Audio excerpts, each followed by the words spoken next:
Good afternoon, Dutch Fork. Today is Friday, November 9th, and this is your Silver Screen Report.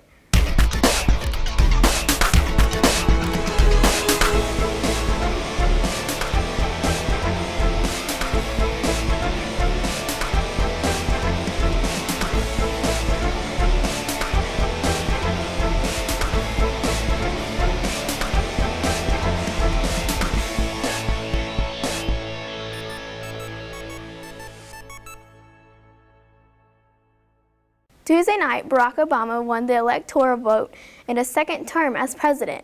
Alex Cohn has more. I thought the election was pretty cool and neat. It came out like I thought it would, Obama on top. Yeah, I feel like he won because, he's past president, first African-American president, which a lot of people like, and they believe his change program was going to keep adding on and moving forward. So I guess that's why they gave him a second chance. I saw how Romney was kind of getting more votes, so I was kind of scared at first, but then Obama pulled it out, so I was excited then. We made a really, really big deal about it for a really long time, and so I was just anxious. I was a little disappointed, but I'm still excited that we actually know who our president is now.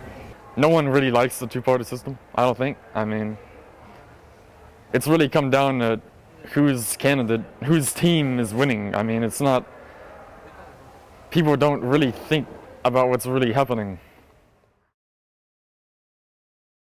I don't really think it's accurate or fair, really, because I feel like each person should be able to decide, it's one person, one vote. And so with this, it's not really our opinion, it's just what the electoral college thinks. Popular vote, that's democracy. Electoral vote, it just makes people mad sometimes, I think. I mean, popular vote, you should, in theory, get the same result as the Electoral College does. I'm not really sure why it was invented. It doesn't make sense to me. I don't like it. I think it's fair, but as you can tell, as Hurricane Sandy hit the northern states, as New Jersey, New York, and stuff like that, the people that got affected with the water couldn't really do the electoral vote since they were out of electricity. So I think that had a big role to do, but I think it's quite fair. The SAT word of the week is concession, a noun meaning the act of conceding, granting, or yielding something. This week's Kids in the Hall, we asked students what would they do if they were president. First,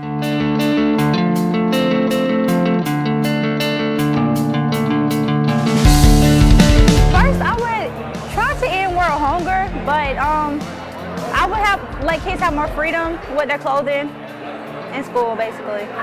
I would have a 5-day weekend and a 2-day work week. Go to school for 2 days.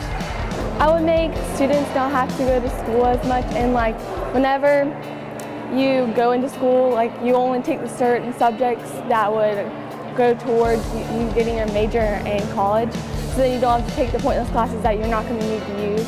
I try to do as much as I can to minimize the size of the federal government and try to show people that, with state government and local government and with their own individual works that they don't have to rely on government to do everything for them. Veterans Day is Monday. Jared Newman gives his respects. Sunday is Veterans Day, a holiday where we honor those who served our country. Veterans Day to me is when you show appreciation for the people that have served our country or fought wars for our country.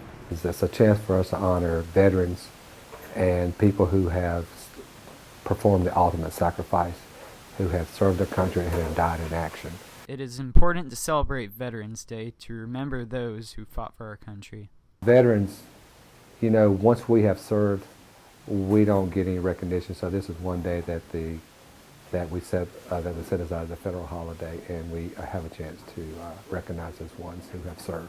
Because people that go into the military or serve our country, they give up a lot. They give up their families, they give up their time.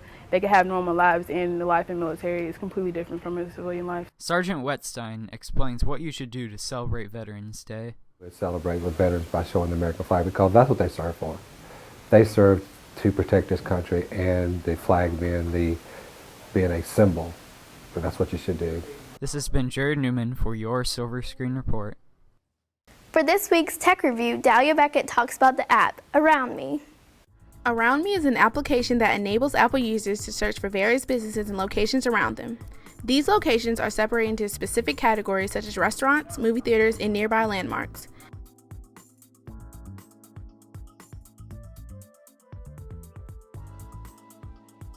It also allows you to access information about certain businesses, view comments through Foursquare, and view pictures of the designated location. In addition, Around Me allows you to see weather forecasts.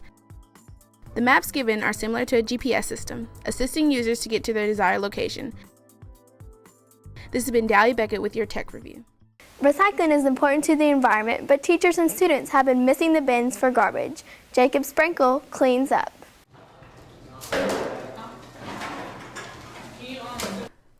Dutch Fork's recycling program has been encountering challenges with trash being mixed into the recycling.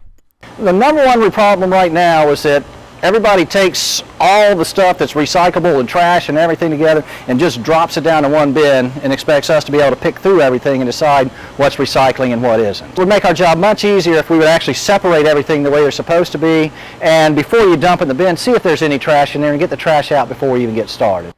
To combat the problem, students should do the following. Just take the 2 seconds to switch bins that you throw it into, or throw it into the bin across the hall if there's not one in your own class.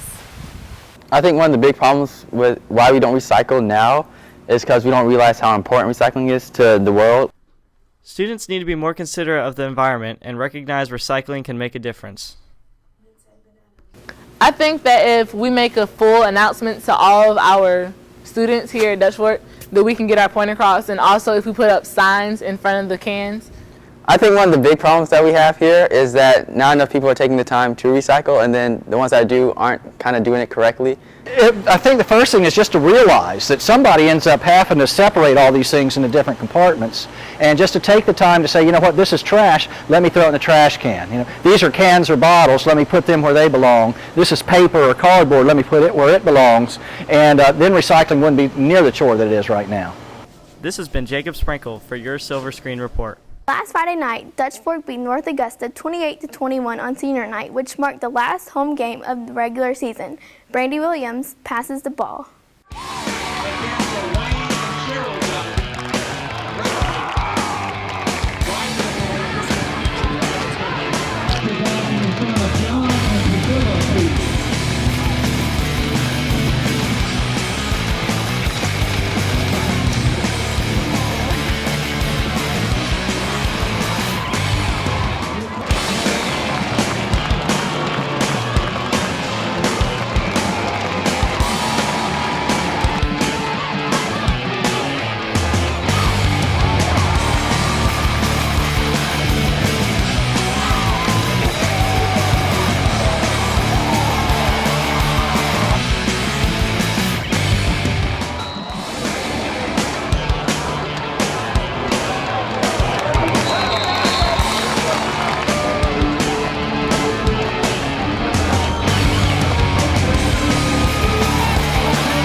Congratulations to all our seniors and coaches for a record of 8-3 for the season.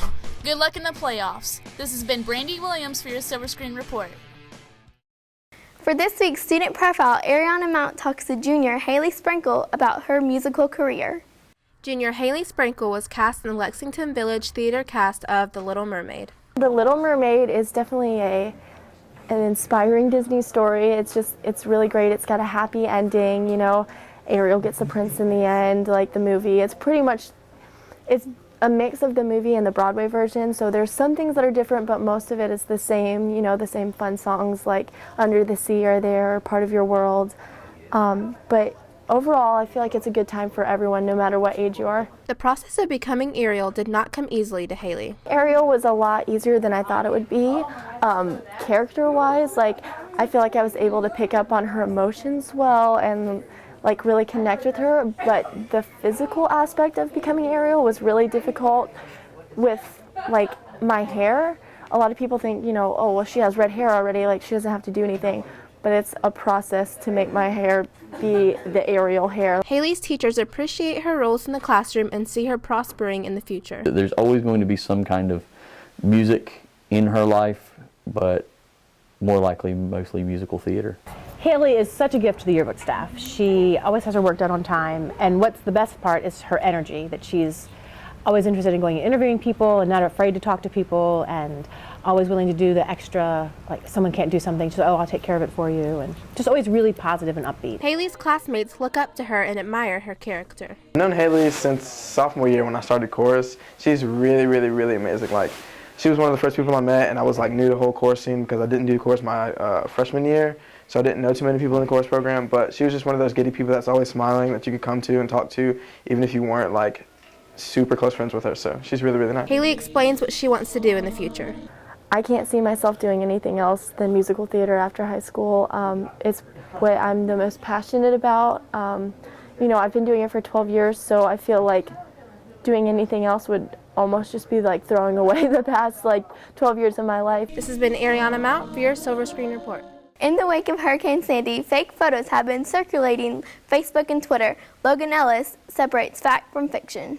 Hurricane Sandy brought forth a variety of photos, some real and some fake. These photos have all been photoshopped and have objects that are out of place. For example, the shark, the Statue of Liberty, and the storm in these pictures have all been edited in from different places. Although these photos were distributed as pictures taken of Hurricane Sandy, they are actually from previous storms. Here are examples of real photos that have not been edited or fabricated. As you can see, these pictures have significant purpose, whether it be the damage or power of the storm.